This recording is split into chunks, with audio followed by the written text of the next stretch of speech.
Bon après-midi chez vous, mesdames, messieurs. Bienvenue à ces bulletins d'information de 13h30 sur Mandiko Télévision. Les prix Nobel de la paix 2018, Denis Mukwege a saisi les États membres du Conseil de sécurité des Nations Unies à travers une correspondance suite au plan de désengagement signé par la RDC et les Nations Unies pour un retrait progressif déjà activé. L'ancien candidat président de la République appelle plutôt à la configuration du mandat et la présence de la MONUSCO sur le sol congolais. Rantalouiela nous en dit plus. Alors que le plan de désengagement signé par la RDC et les Nations Unies pour un retrait progressif, ordonné et non précipité est déjà en pleine exécution, notamment par la remise de la base de Kamanyola au Sud Kivu de la MONUSCO aux autorités congolaises, des voix s'élèvent pour exiger la suspension de l'exécution de ces plans. Le prix Nobel de la paix 2018, Denis Mukwege, a officiellement saisi les États membres du Conseil de sécurité des Nations Unies à ces sujets. Dans une correspondance, l'ancien candidat à la présidentielle de la République estime que les conditions ne sont pas réunies pour favoriser les départs de la MONUSCO du territoire national. À l'en croire, ces départs dans un contexte de guerre et de surmilitarisation de l'Est du pays risquent de laisser un vide sécuritaire extrêmement dangereux. Il s'est dit pleinement conscient que la responsabilité première en matière de protection des civils et de droits humains incombe aux autorités nationales et que la vocation d'une mission de maintien de la paix est essentiellement temporaire.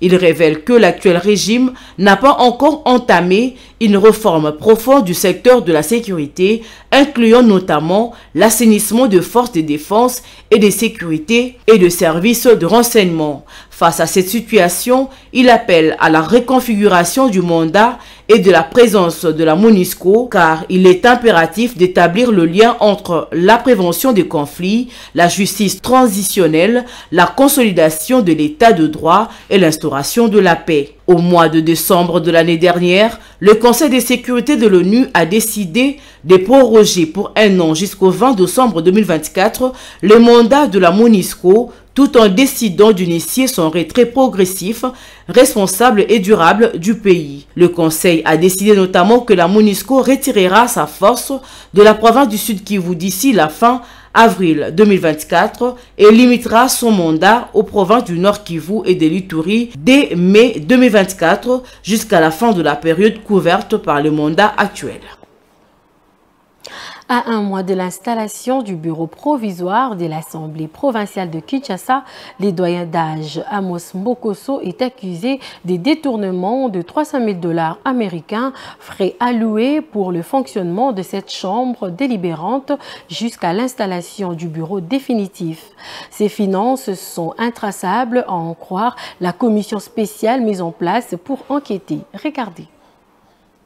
C'était une plénière chauffée et très tendue à l'Assemblée provinciale de Kinshasa le mercredi 6 mars 2024 et pour cause, le président du bureau d'âge, Amos Mbokosso, est accusé de mégestion, détournement et utilisation abusif de frais de fonctionnement alloués à la session extraordinaire qu'il dirige, qui n'a que 3 principales matières à l'ordre du jour. En effet, une commission spéciale a été instituée la semaine dernière pour contrôler les finances allouées à l'Assemblée provinciale de Kinshasa et les conclusions de cette commission présentées le mercredi 6 mars à la plénière, pourtant décrétée à huis clos, rapportent le fait grave des détournements de ces frais de fonctionnement mis à charge du président du bureau d'âge. Clairement dit, les rapports de cette commission parlent de 300 000 $ qui sont intraçables, donc détournés, ce qui a suscité la colère de nouveaux élus de la ville de Kinshasa et créé une tension. D'ailleurs, cette plénière avait été suspendue à cause de la colère des députés qui ne juraient que par la démission séance tenante du président du bureau d'âge, Amos Mbokosso. Ce dernier a promis de la reprendre malgré lui ce jeudi 7 mars 2024, alors qu'il ambitionnait rester à ses postes et être confirmé au bureau définitif à l'issue de l'élection prévue dans 3 semaines. Amos Mbokosso semble être dans le beau drap. Accusé de récidivisme dans la mauvaise gestion de deniers publics, cet ancien ministre provincial de transport du gouvernement Ngobila est élu provincial de Kimbaseke par le compte de l'ACP. Il avait été auteur d'un scandale de gestion de plaques d'immatriculation de motos et d'identification de taxis dans la ville de Kinshasa. Enfin, une cinquantaine de corps d'indigents ont été enterrés le mercredi 6 mars 2024 au cimetière de Kipungu 2 en la province du Congo central. C'est à l'initiative du gouvernement provincial du Congo central et de la mairie de Boma. Les dépouilles de 41 adultes et 9 enfants ont été abandonnés à la morgue de l'hôpital général de référence de Boma depuis 2021. Suivez. Il y avait au total une cinquantaine de cadavres dont les corps ont été conduits le mercredi 6 mars au cimetière à Boma. Parmi ces indigents, l'on a compté 10 femmes et 40 hommes, dont 11 prisonniers. Les dépouilles mortelles ont été transportées de la morgue vers le cimetière par un véhicule de la Congolaise de voie maritime. Ces indigents ont été enterrés chacun dans sa tombe.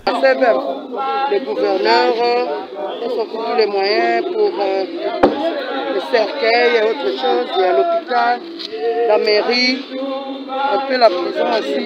Tout le monde en tout cas a participé pour qu'on ait vraiment cet enterrement de nos indigents et de nos prisonniers. C'est dire, mais bon, c'est la population congolaise. Donc il mérite vraiment d'être enterré dans de bonnes conditions. Ces corps qui en ont entraîné à la morgue étaient devenus encombrants au point de gêner le bon fonctionnement de son compresseur. Du coup, les dépouilles ne pouvaient plus être gardées dans les meilleures conditions. Selon le médecin-chef de zone de santé de Boma, la procédure a été respectée pour les enterrer, notamment les prisonniers dont les corps ont été acheminés ici lors de leur décès. Nous sommes en train de sortir les corps des indigents et des prisonniers. Il y a au total 50 corps qui pour certains datent de plus de 2 ans. Vous savez que pour les prisonniers, lorsqu'ils meurent, on les achemine à la mort. Et après la mort, pour décider de les enterrer, bon, il y a toute une procédure à suivre. Avec l'évacuation des cadavres de ces indigents, la morgue de l'hôpital général de référence de Boma ne voudrait plus garder une dépouille mortelle pendant plus de 6 mois à cause de sa faible capacité d'accueil d'à peine une trentaine de corps. La capacité, disons, de la morgue, de notre morgue, est de 36 places. Mais malheureusement, il nous arrive d'atteindre plus de 100 corps. Et c'est un peu comme dans un congélateur. Lorsque vous mettez un peu plus que ce qui est la capacité du congélateur, le congélateur ne fonctionne pas bien. C'est le problème qu'on avait ici. Ces corps-là, plus de 50 corps qui, alors que nous avons une capacité de 36 corps, ces corps-là commençaient à gêner le fonctionnement de notre morgue. Ce qui a fait en sorte que nous avons perdu notre compresseur, mais qu'on vient de remplacer. La cérémonie d'inhumation s'est déroulée avec le concours des éléments de la Croix-Rouge en présence du maire de la ville de Boma, Senghor Mbutouibi, le représentant du procureur de grande instance ainsi que des autorités sanitaires. Que leur âme repose en paix. Et voilà, c'est la fin de ces bulletins d'information. Merci de l'avoir suivi. Prochain rendez-vous à 15h30.